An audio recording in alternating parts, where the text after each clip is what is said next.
Olá para você que acompanha a programação da TRT-FM ou da TV Assembleia. Seja bem-vindo a mais um Loud TRT.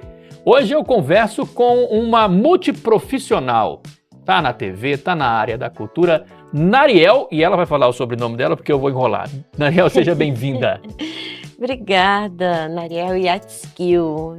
Não se sinta mal, isso acontece todas as vezes. Mas é nome bonito para jornalista.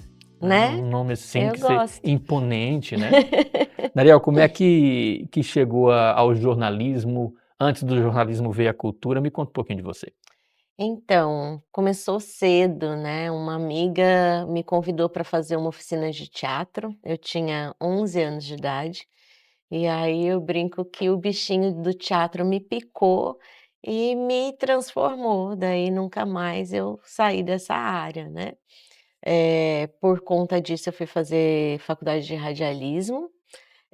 Acabei no jornalismo na TV Assembleia por conta do concurso público de 2013, né? Mas não abandonei a cultura, né? Continuei trabalhando com teatro, com eventos culturais, escrevo projetos, né? Para emenda, para edital.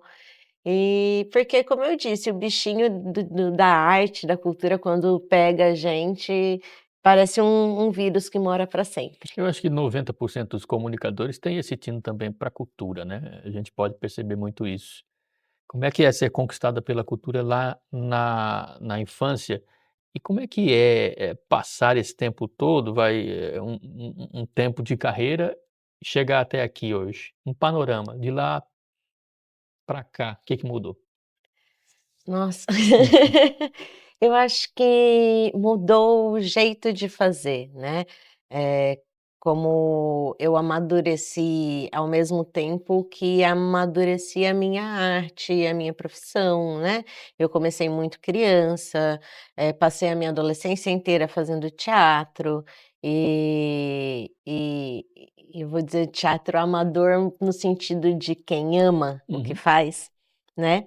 Mas, aos poucos, a gente vai aprendendo, a lidar com, as leis que te proporcionam, trabalhar. Então, você passa de um lugar de não entender como fazer para financiar esse tipo de trabalho, para um lugar em que você consegue, né, lógico, como quase todo artista em Mato Grosso, ter o meu trabalho. Porque quando você é diretora de teatro, mas você trabalha com o quê, né? Sim. Você é músico, mas você trabalha com o quê? Você trabalha ou só é locutor? Exato, bem nesse lugar, assim. E às vezes até como editora, né, mas você trabalha com edição? É isso? É assim? Você faz isso, né, pode trabalhar com isso? Meu filho mesmo pergunta: "Mas pode fazer isso? Trabalhar disso e isso dá para viver?" Então, porque parece que o nosso trabalho, pelo fato dele ser, eu acho que um pouco mais leve, eu nem vou dizer divertido, mas eu acho que é um pouco mais leve, parece que a gente não trabalha, né. Mas eu acho que a gente trabalha ainda dobrado, porque a gente precisa fazer essa parte técnica Sim. e aprender a fazer essa parte técnica estrutural de produção, para conseguir organizar as coisas para que elas funcionem no campo artístico também, né. Eu acho que antes a gente ia com um desejo muito grande de fazer, e hoje eu coloco a estrutura, o como eu vou fazer, aonde eu preciso chegar, qual é o caminho que eu vou traçar, tanto na produção como na direção, para chegar até onde eu quero chegar. Então, acho que o trabalho vem amadurecendo com o tempo, à medida que eu amadureço como pessoa. É lógico que a gente tem o privilégio, né, de trabalhar no ar-condicionado, de trabalhar numa cadeira confortável, né, o que tantos outros colegas não têm, Sim, trabalha no sol. Meu pai mesmo trabalhava, sempre reclamou, trabalhava a vida inteira no sol, mas não quer dizer que seja um trabalho fácil, porque o mental, o processo criativo, ele tem um colega meu de rádio que fala: "Eu tem dia que eu prefiro descarregar um caminhão de tijolo do que trabalhar com o processo criativo, porque ele te cansa muito a cabeça e acaba cansando o físico também, né. Muito, muito. Eu falo que eu preciso ir fazer o exercício físico, porque o exercício físico descarrega. Falo: "Não, gente, pelo amor de Deus", eu chego o dia que eu tô mais estressada, é o dia que eu peço mais peso, sabe, que eu Uhum, coloco mais peso no aparelho ou que eu vou para o pilates e falo para minha professora: "Me dê o exercício mais difícil, né, bota carga nisso aí que hoje tô precisando", né. Porque eu acho que a gente precisa descarregar o mental através do corpo físico, né, seja dançando, seja fazendo um exercício, seja correndo, mas é importante a gente colocar nisso, assim, porque a energia que a gente gasta no mental, sentado ali, fora as dor de uhum. articulação dos 40 a mais, né, mas é muito cansativo emocionalmente o lidar com o outro, né, dentro desse lugar de produção, criativa, de respeitar o espaço do outro, de lidar com os egos dentro do Sim. processo criativo. Eu acho que tanto na comunicação como na arte, acho que esse é um processo mais complicado, assim, lidar com a gente mesmo, com o nosso próprio ego, com as nossas próprias exigências consigo mesmo, e e conseguir fazer isso tudo com harmonia, assim, acho que não é fácil não. Acho que tem dia que você quer espancar. Esganar alguém no Aí você vai lá e bota um peso na academia. desconta do peso. Tem gente que desconta no boxe, É né. isso. Agora quando você fala de ego, interessante, me surgiu uma pergunta do seguinte: o que que tem mais ego, teatro ou TV? Ai, não sei.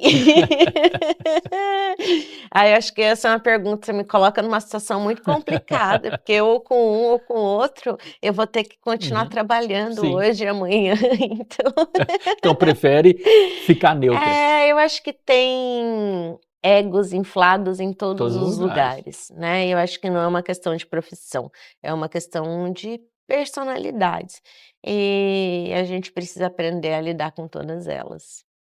Lá com uns 11 anos você estava no teatro, Uhum. então passa aí um tempo e eu pergunto, tanto desde o início dessa carreira, já tão jovem ali, é uma criança ainda, né, mas já aprendendo uma coisa legal que é o teatro, é a cultura, é a arte.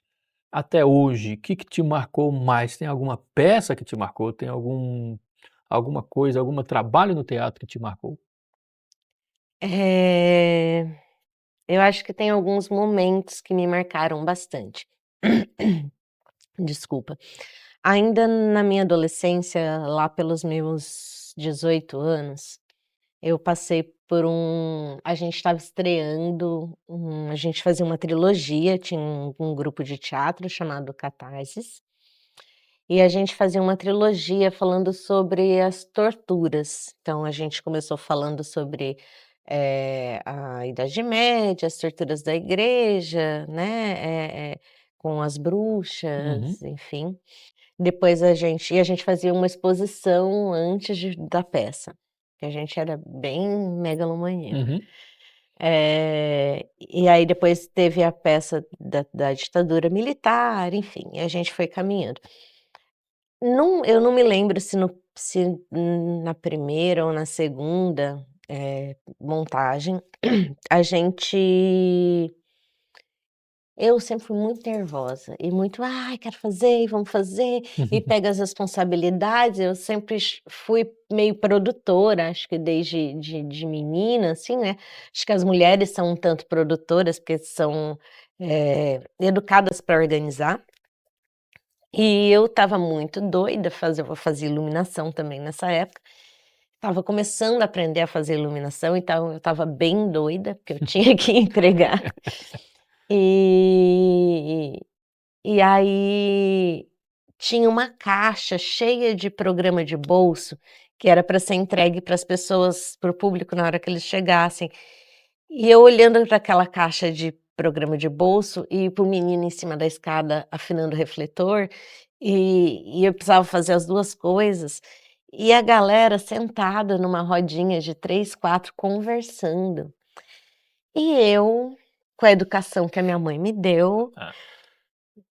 fui muito péssima, muito mal educada, muito grosseira com as pessoas, né, e dizendo que, sei lá, não me lembro exatamente a frase que eu usei, mas "Poxa, vamos fazer alguma coisa e dobrar o Uhum, negócio, vocês não estão vendo que eu estou ocupada", né.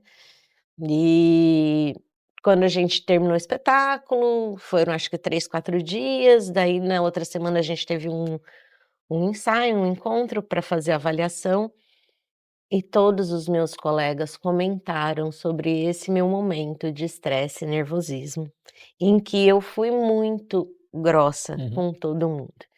E acho que isso foi um dos momentos mais importantes, porque me fez entender que a forma de falar com as pessoas, eh, muda totalmente o jeito como a pessoa, trata você. E isso faz toda a diferença no restante do trabalho, assim. E a outra eu acho que foi o Boy de Quinta mesmo, enquanto processo, uhum. que saiu da internet, ganhou um edital, foi para o YouTube e me deu um prêmio de artes dramáticas de Mato Grosso, então, para mim foi um momento bem importante, Uhum. assim, Olha, de de quinta você pode detalhar ele mais pra gente? o Boy de Quinta é um projeto com quem eu me divirto muito, muito, muito, muito.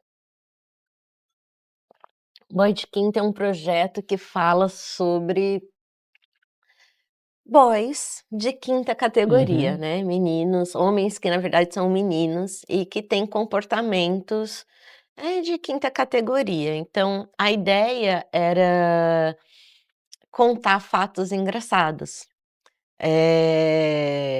Eu não sei até que nível eu posso te contar as coisas fica à aqui, vontade. tá.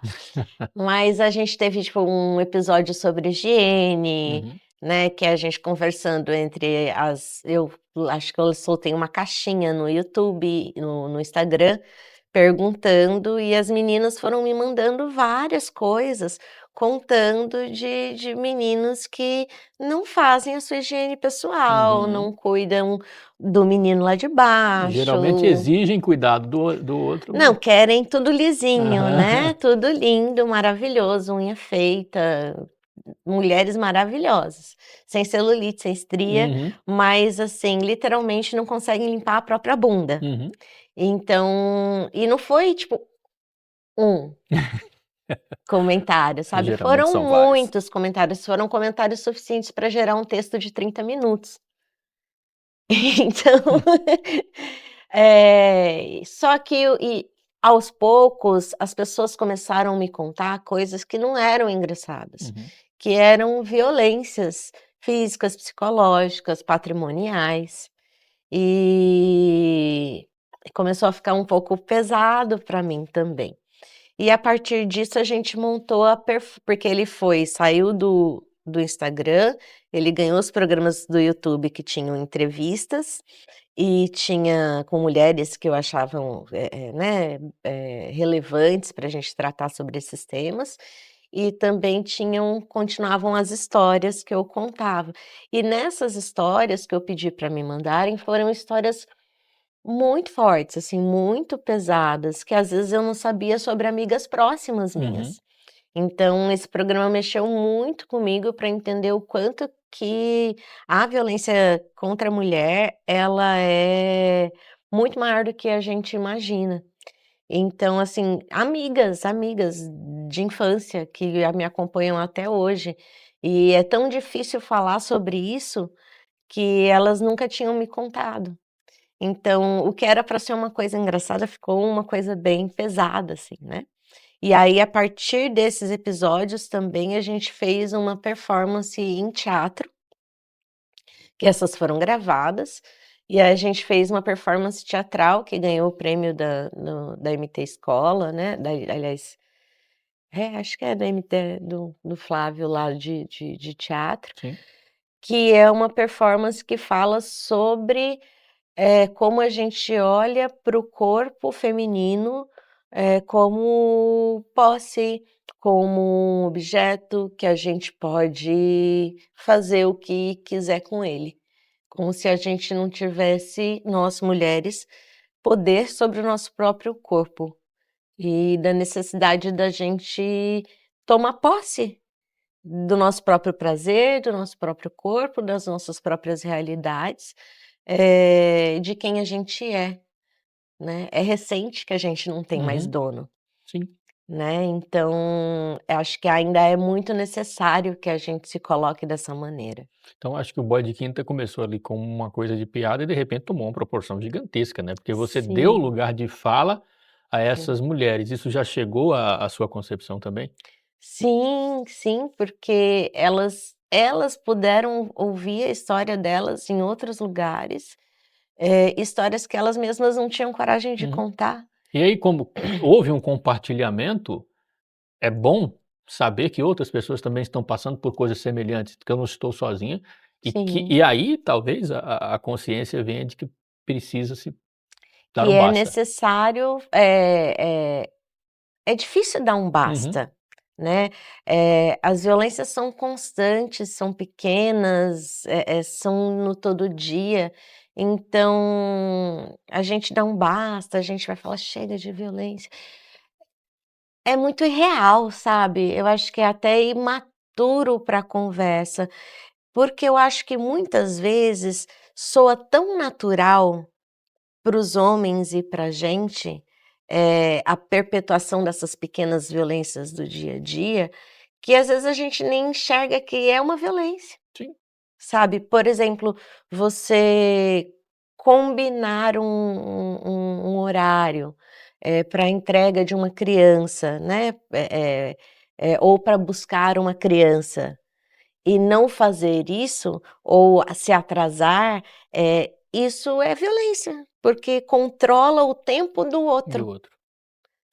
e a gente não enxerga isso, porque é uma realidade ainda muito pequena, né, a gente acha que é no máximo uma falta de respeito, mas não, é controle sobre o tempo do outro, Uhum. sobre a vida do outro, isso é violento, E entendeu. assim, se a gente for também, classificar são inúmeros os modos de violência, porque tem muita gente que ainda acha, como você disse, as coisas são de ontem, né, toda essa nova concepção que já deveria ter sido adotada há muito tempo. Mas as pessoas ainda acham que a violência é só física, né. Exato, fica nesse lugar de que eu só vou fazer uma denúncia quando eu apanhar. Será que eu preciso apanhar para sair desse relacionamento? Sabe? Será que eu preciso esperar chegar nesse Exato. ponto? E também, ao mesmo tempo, a gente ter,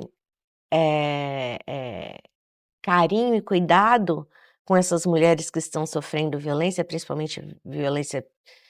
Acho principalmente uma palavra ruim, né, mas é que é menos perceptível a violência psicológica, Uhum. né. Porém, quando você chega na violência física, você já passou por essa violência Sim. psicológica e está muito mais afetado, então talvez seja muito mais difícil sair desse lugar, porque você não enxerga a saída, né, você não consegue ver possibilidade, porque você já se está tão, eh eh eh não sei se você conhece o conceito de gaslight, né, você fica achando que você que está errado, Uhum. que você que é culpada por tudo isso que está acontecendo com você, porque é esse o discurso que se faz, seja ele direto e agressivo, ou seja ele indireto, disfarçado de cuidado. Esse também é um discurso violento. Tipo, eh diferente de: "Você não vai sair com essa saia", "Amor, você vai mesmo ficar confortável com essa saia? Será que não é melhor colocar aquele outro vestido mais longo que você fica tão bonita?". Uhum. Isso também é um discurso Sim. violento. E quando você, para além também da violência contra as mulheres, que é uma causa que todos temos que abraçar, encontra outros diversos, como o preconceito, o racismo, preconceito com LGBTQIA+, preconceito com pessoas sofrendo, com trabalho análogo à escravidão, porque não tem como sair dali e as condições são aquelas, a arte pode dar consciência a essas pessoas também? Ai, eu acho que sim e não. Eu acho que por muito tempo, eu estive nesse lugar de acreditar que a arte salva, mas a gente precisa de investimento público, a gente precisa de investimento em educação, a gente precisa de investimento na própria arte. Né, a gente precisa, colocar pessoas negras, LGBTQIA+, neste processo de visibilidade, a gente precisa dar esse espaço. Falando isso do meu lugar de Uhum, privilégios, né, é necessário que a gente dê esse espaço, mas eu acho que é necessário mais que isso, sabe. Eh eh Às vezes a pessoa não tem o dinheiro do ônibus para ir. uhum, Às vezes, a criança que está fazendo um projeto social, artístico, comunitário, ela está indo lá por conta do lanche que é oferecido. uhum, E se a criança não tem esse lanche, ela desenvolve intelectualmente menos que as outras crianças. Então eu acho muito complicado a gente achar que a arte por si, vai fazer esse serviço que é muito maior, sabe. Eh eh, sim, a gente pode de repente abrir o olhar para essas violências ou para necessidades, ou para o próprio racismo e tal, mas se a gente não tiver, por exemplo, uma rede de psicologia e às vezes psiquiatria pronta para atender essas pessoas, é muito difícil você ir lá e botar o dedo e abrir uma ferida que você não vai dar conta de fechar. sim. Então, eu acho perigoso a gente colocar nesse lugar. Eu acho que a arte a gente é uma coisa necessária, mas a gente precisa de educação, a gente precisa de comida de qualidade, a gente precisa de saúde mental, a gente precisa de atividade física, né, porque a gente precisa que tudo isso funcione em conjunto, para que as pessoas tenham mais qualidade de vida. Voltando ao teatro, você estava falando agorinha que estava trabalhando como iluminadora, e aí aqui eu estava no nosso roteiro vendo que você também já passou pela maquiagem, já passou por outros setores. Sim. O profissional, o artista multifuncional hoje ele é necessário? Olha, hoje eu tenho trabalhado para que não seja dessa maneira, né. Na minha carreira, eu acho que foi essencial. No início, a gente não tinha dinheiro para nada, Hum, então a maquiagem era a minha que ia, a da coleguinha que pegava um negócio, eu chegava a montar algumas traquitanas de iluminação para dar o efeito que a gente gostaria.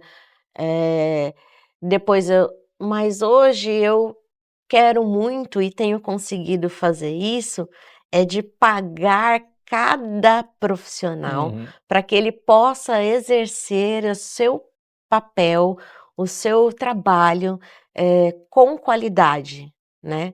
Mas eu fiz questão de ser produtora, de ser iluminadora, de fazer direção de arte para publicidade e propaganda também, por um tempo, sou editora de vídeo, porque o meu desejo, desde os meus 18 anos, era assumir a direção, Sim.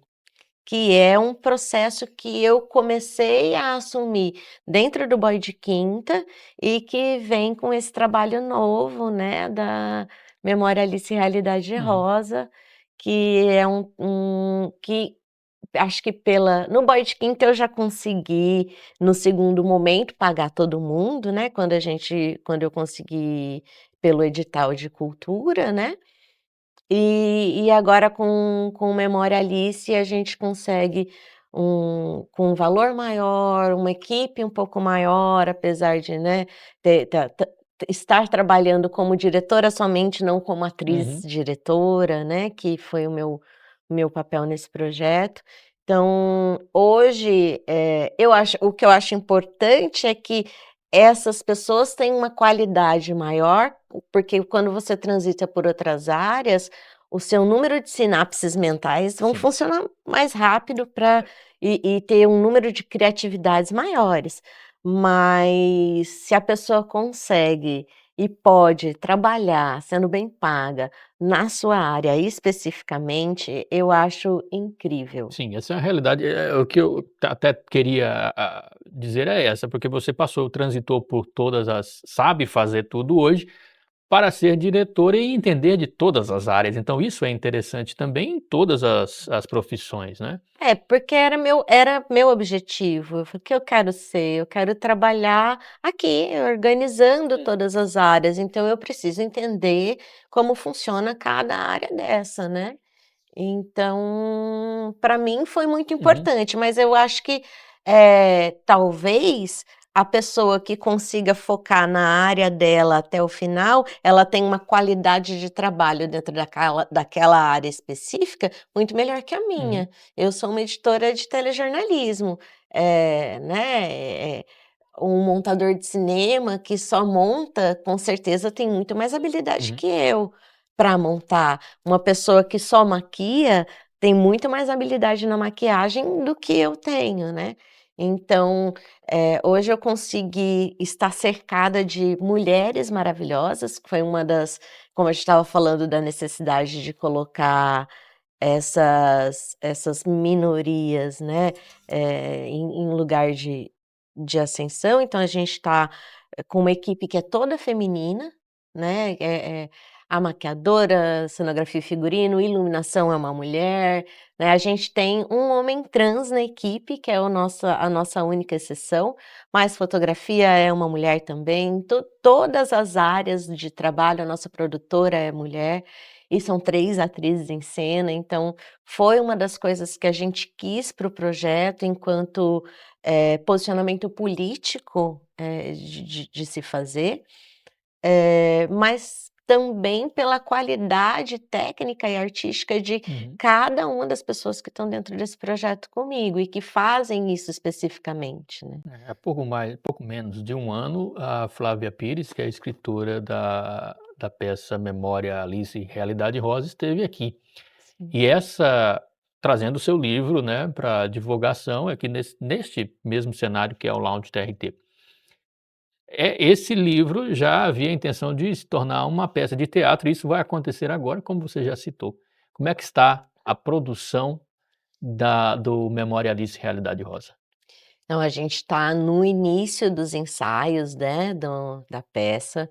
A gente fez aí no começo de março, a gente teve as audições de atrizes, então a gente abriu inscrições para quem quisesse participar do projeto com a gente, né, falamos um pouco do projeto e abrimos as inscrições, para as atrizes se inscreverem. E a gente teve um encontro incrível, foram mais de 15 inscritas, e acho que estavam com a gente no dia da audição mesmo 12 atrizes, Uhum, para a gente selecionar 3. A equipe toda estava presente também para fazer, né, a equipe técnica. Tivemos a Fernanda Gantz como convidada também para fazer essa avaliação de atrizes.